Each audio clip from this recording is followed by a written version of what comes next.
अक्षय कुमार जी, बेंगलुरु कर्नाटक से। राधे राधे गुरु जी। राधे राधे गुरुजी। गुरुजी, मैं आध्यात्मिक नहीं हूँ और ना ही कभी घर में आध्यात्मिक का अभ्यास किया है, लेकिन मैं अब ये जान गया हूँ कि मानसिक शांति और सफलता के लिए आध्यात्मिकता महत्वपूर्ण है। अपने व्यवसाय में मैं एक जिम्मेदारी की स्थिति की ओर बढ़ रहा हूँ। कृपया मार्गदर्शन करें कि मैं अपने व्यवहार में क्या बदलाव लाऊं जिससे मेरी क्षमताएं और मानसिक शांति बढ़े और दूसरों को मैं प्रेरित कर सकूं। पहली बात, किसी पराई स्त्री की तरफ गंदी दृष्टि, गंदी क्रिया ये नहीं होनी चाहिए। अगर ये जीवन से हटा दोगे ना, बहुत सुंदर जीवन हो जाएगा। पहला, चरित्रवान, और दूसरा व्यसन रहित, कोई नशा नहीं होना चाहिए किसी भी तरह का। तीसरा, अभक्ष पदार्थों के पाने का त्याग, मांस है, अंडा है, मछली है या।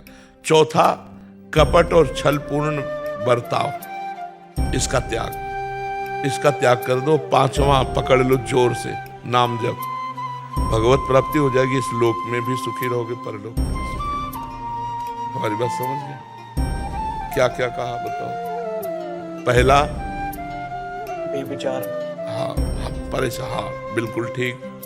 दूसरा, वो मांस, अंडा, व्यसन, नशा त्यागना। तीसरा, आहार शुद्धि। हाँ, और चौथा, छल कपट व्यवहार शुद्धि। पांचवा, जोर से पकड़ लो नाम जप, बिल्कुल ठीक हो जाएगा। सबके लिए है ये, आप ही के लिए नहीं। चाहे आप डॉक्टर हो, मास्टर हो, व्यापारी हो, कोई भी हो, ये 5 बातें आप अपने जीवन में उतार लो। यदि उन्नति को न प्राप्त होना तो हमें बताना।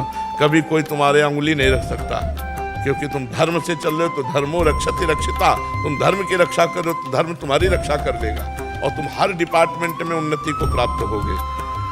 देखो, सब कुछ सही था रावण का, सब कुछ सही था। बहुत बड़ा भगवान शिव का भक्त था। आज भी शिव अभिषेक होता है तो रावण कृति स्तोत्रम जटाटवी गलज्वल प्रवाह पावित पंडित लोग गाते हैं। उसका लिखा हुआ जो है ना, बहुत विद्वान, अद्भुत। लेकिन एक गंदी बात, पराई स्त्री के प्रति काम भाव, मिट्टिया मेट हो गया, वंश का विनाश हो गया।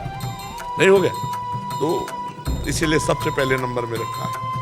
माताओं बहनों की तरफ हमारा स्वाभाविक स्वभाव बना हुआ है।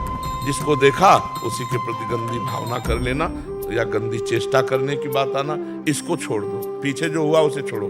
आज से नियम पहला कि हम किसी माता बहन के साथ गंदा व्यवहार नहीं करेंगे, वो अपनी तरफ से कहे तो भी ठीक। कोई नशा नहीं करेंगे। तीसरा, अभक्ष पदार्थ नहीं पाएंगे। चौथा, छल कपट पूर्ण व्यवहार नहीं करेंगे। पांचवा, हर समय नाम जप करेंगे। महात्मा हो जाओगे, गृहस्थी में महात्मा, पैंट शर्ट में साधु हो जाओगे न। अच्छा आनंद है। अच्छा, ये करोगे तो जलोगे, अशांत रहोगे, तुम ही भोगोगे दुख, डिप्रेशन में पहुंच जाओगे। और इधर उधर हाथ करोगे तो हाथों में हथकड़ी भी पड़ जाएगी। इसलिए जीवन को यहाँ और वहां दोनों जगह मंगल में रखने के लिए 5 बातें अपने जीवन में सबको उतारनी चाहिए। डॉक्टर सुमन पोद्दार जी, कोलकाता से। राधे राधे गुरु। राधा वल्लभ श्री हरिवंश, राधे राधे गुरुजी, कोटि कोटि प्रणाम। महाराज जी, मैं कोलकाता से एक बाल कैंसर रोग चिकित्सक हूँ। मैं बीते 2 वर्ष से आपका सत्संग यूट्यूब फेसबुक माध्यम से सुन रहा हूँ। लगभग सारे सवालों के उत्तर मुझे मिल जाते हैं। आपको मैं मन ही मन अपना गुरु भी मानता हूँ, क्योंकि ये आपका ही कृपा है कि मेरे दिशाहीन जीवन में को भगवत प्राप्ति का एक नया लक्ष्य मिला। मैं अब नियमित नाम जप करके गोविंद के भक्ति पथिक बन गया हूँ। अब मेरी इच्छा है कि मेरी बची हुई जिंदगी महामंत्र नाम जप करके मैं निस्वार्थ भाव से कैंसर पीड़ित बच्चों की इलाज और सेवा कर सकूं। आखिरी इच्छा है कि सेवानिवृत्ति के बाद मैं वृंदावन धाम में आके किसी अस्पताल में निःशुल्क सेवा। हाँ, बहुत सुंदर। किसका है? हाँ, बहुत सुंदर, बहुत सुंदर। मर्जी, गृहस्थ जीवन में जिम्मेदारी कभी भी समाप्त नहीं होती, इसलिए डरता हूँ कि शायद ये मैं कर पाऊँ या ना कर पाऊँ। प्रभु के ऊपर छोड़ दो। जिनको वृंदा विपिन है, कृपा तिनहि की होए, वृंदावन में तमहिन तो रहन पाइए सोए।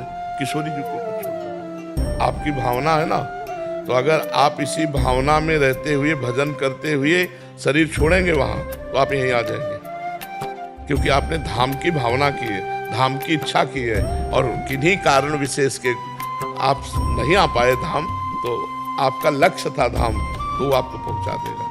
और एक हमारी तरफ से प्रार्थना है कि वृंदावन आए हो तो अपने आंतरिक कैमरे में इसको भर ले जाओ। जैसे परिक्रमा मार्ग है, यमुना जी है, बिहारी जो है, राधा वल्लभ जो है, सत्संग है, संत हैं, ये भर लो कैमरे में। और 10 मिनट एकांत बैठ करके वृंदावन आओ, परिक्रमा की, संत दर्शन किए, यमुना जी दर्शन किए, बिहारी जी के दर्शन किए, साष्टांग दंडवत किए, मतलब आप अपने रोज तो ये चिंतन आपको पक्का वृंदावन पहुंचा देगा। वृंदावन को चिंतवन यह दीप उर बार, कोटि जन्म के अग तमय काट करे उजियार। करोड़ों जन्मों के पापों का नाश करके वृंदावन प्रीति प्राप्त हो जाएगी। रोज वृंदावन आओ, रोज वृंदावन की परिक्रमा करो, रोज वृंदावन का दर्शन करो भाव के द्वारा, तो आप देखना फिर आपकी आध्यात्मिक उन्नति भी इसमें जोरदारी से होगी, क्योंकि भगवान का धाम भगवान जैसी सामर्थ्य रखता है। तो आप धाम का चिंतन कीजिए, और बच्चों की सबकी सेवा का जो निस्वार्थ भाव है, ये तो बहुत उत्तम कोटि का भाव है। भगवान कृपा करते हैं तभी ऐसे भाव आते हैं। परहित सरिस धर्म नहीं भाई, दूसरे का हित उपकार करना। मान लो गरीब आदमी है, उसके बच्चे को कैंसर, आपने फ्री इलाज कर दिया तो कितने बढ़िया बात है। और आजकल कैंसर तो ऐसे हो रहा है जैसे सर्दी जुकाम होता है, जिसको देखो अतरे दिन पता चला उनको कैंसर हो गया, उनको कैंसर हो गया। तो आपको भगवान ने जो ज्ञान दिया उसका सदुपयोग करते हुए, धन की प्रधानता न रखते हुए, ये भगवत सेवा होगी। बहुत सुंदर है। डॉक्टर अश्विनी कुमार शर्मा जी, जी राधा वल्लभ श्री हरिवंश महाराज जी, आपके चरणों में कोटि कोटि प्रणाम।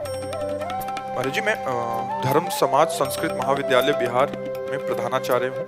महाराज जी, पाणिनि व्याकरण के ग्रंथ व्याकरण सिद्धांत कौमुदी में चतुर्थी विभक्ति की चर्चा के समय एक वार्तिक आता है। उसके उदाहरण में एक वाक्य है, भक्ति ही ज्ञानाय कल्पते, अर्थात भक्ति ही ज्ञानाकार से परिणित होती है। इस पर स्वामी जी श्री करपात्री जी महाराज ने भक्ति तथा ज्ञान नामक ग्रंथ में इसका उल्लेख किया है कि जैसे मृत्तिका ही घट रूप से परिणित होती है, वैसे ही भक्ति ही शुद्ध सच्चिदानंद घन ब्रह्म साक्षात्कारत्मक ज्ञान रूप से परिणित होती है। हाँ, भगवान शंकराचार्य जी ने भी कहा है ना, स्वरूपानुसंधान भक्ति रेव गरीयसी, भक्ति श्रेष्ठ है स्वरूपानुसंधान के लिए। जब तक हम परमात्मा की भक्ति नहीं करते तब तक हमारा असत चिंतन नहीं छूटता, और जो ज्ञान है वो चिंतन रहित है।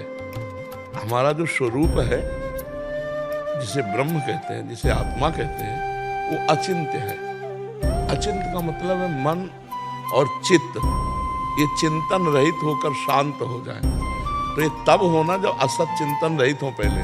तो असत चिंतन का त्याग करने के लिए हम भगवान के नाम, भगवान के रूप, भगवान की लीला, भगवान के गुण, भगवान की सेवा परिचर्या, इसे भक्ति कहते हैं। जब हम इसमें लगते हैं तो असत छूटा, असत आचरण, असत वचन, असत दर्शन, असत चिंतन, तो हमारे हृदय में जब सत चिंतन होने लगा तो जैसे निर्मल और शांत जल में नीचे क्या है उसका ज्ञान हो जाता है। अगर मलिन और चंचल जल हो तो नीचे क्या हम ज्ञान नहीं प्राप्त कर। तो पवित्र अंतःकरण और एकाग्र अंतःकरण में झलकने लगता है आत्मस्वरूप, फिर वो अचिंत्य स्थिति को प्राप्त, अपना ही स्वरूप अचिंत है।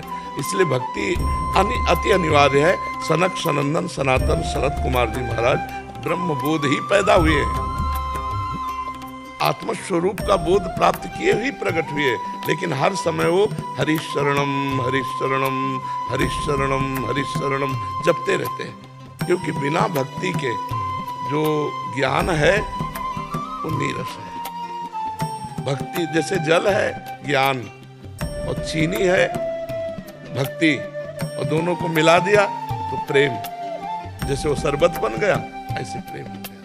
तो जो भगवान शंकर से बढ़कर कोई ज्ञानी नहीं है, तो भगवान शंकर भी भगवान के नाम का जप करते हैं, भगवान की लीला अवतारों के दर्शन करने जाते हैं, भगवान के रस चरित्रों का गायन करते हैं। तो इसलिए भक्ति सर्वश्रेष्ठ है, जिसका पुत्र ज्ञान है। भक्ति का ही तो पुत्र ज्ञान और वैराग्य है। भक्ति से ही ज्ञान और वैराग्य का प्रादुर्भाव होता है, और भक्ति बनी ही रहती है।